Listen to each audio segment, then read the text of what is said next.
On October 17, mere seconds after midnight, 2 Newfoundlanders became the first Canadians to buy legal cannabis in nearly a century as legalization began to take effect nationwide. Check back here for updates throughout the day as stores open and consumers start buying. The Trudeau government is due to announce Wednesday that Canadians convicted of simple possession under 30 grams of cannabis will be able to file for pardons soon, federal officials said.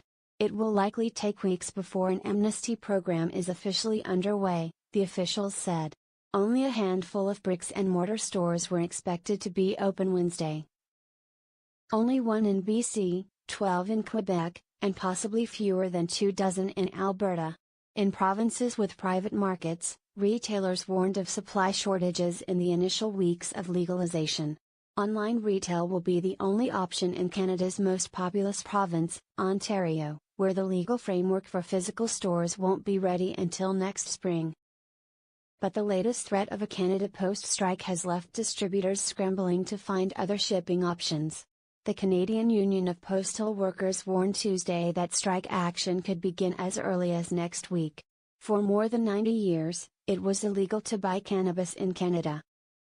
After the 1990s, laws gradually loosened to allow medical use, but Prime Minister Justin Trudeau's government was the first to make recreational cannabis legal again. After legislation passed this summer, the government set October 17 as the date when consumers could start buying products from licensed, Health Canada regulated producers. But Ottawa left it up to the provinces to decide how the drug would be sold and where it can be smoked. Here's a full primer on the different provincial rules, with some highlights below on what the law allows nationwide. Legal age: no province can sell drugs to residents under 18, but in most provinces, the legal age is 19. Generally, whatever your local legal drinking age is, that's the minimum age for cannabis too. How much you can have? You'll be able to carry up to 30 grams outside your residence and share up to that amount with another adult. You can also grow up to 4 plants at home for your own use, except in Quebec and Manitoba, which don't allow home growing. What you can buy: only dried and fresh cannabis and unconcentrated forms of cannabis oil are legal. Edibles, extracts and concentrates will still be illegal for another year or so, until Ottawa comes up with rules to regulate those products. Where you can use it: each province has its own rules for where residents can smoke. Generally they're similar, if a little stricter, than their public smoking laws. But in Nova Scotia you can only smoke in your residence or a handful of designated areas. Who can sell it? Each province has chosen a different retail model, from the fully private, Manitoba, to the fully public, Quebec, Nova Scotia, New Brunswick and Pay, or some mix of both. Check the map below to see how your province's rules work. In Newfoundland, where legalization arrived first at the stroke of midnight, dozens lined up outside Canopy Growth Corporation's Tweed store to get their first taste of legal cannabis. The first purchase, rung in 5 seconds after midnight, went to 24-year-old Nikki Rose, who bought 3 grams for herself and 1 gram for Ian Power, 46, who had waited decades for the chance to buy legally after 3 decades of relying on the black market. The total cost: $49.98 after tax.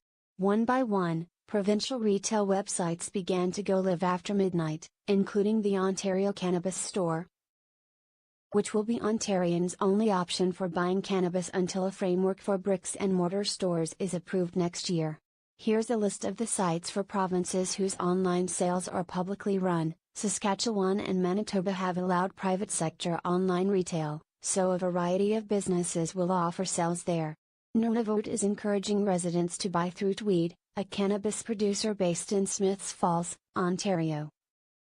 When Parliament passed the Cannabis Act this summer, it didn't include a plan to erase the criminal records of those convicted of cannabis offenses under Prohibition. But on Tuesday, federal officials said the Trudeau government would soon open applications for pardons of those convicted of possession under 30 grams. The government decided not to undergo the more complex process of clearing all criminal records proactively, the officials said. A full announcement on the amnesty process was expected Wednesday. Cannabis stocks have been gradually rising in the week leading up to legalization day. Check the live chart below to see how stocks are performing for some of the major Canadian producers. If you've decided now is the time to get on board the pot bandwagon, you should read the Globe's investor guide first.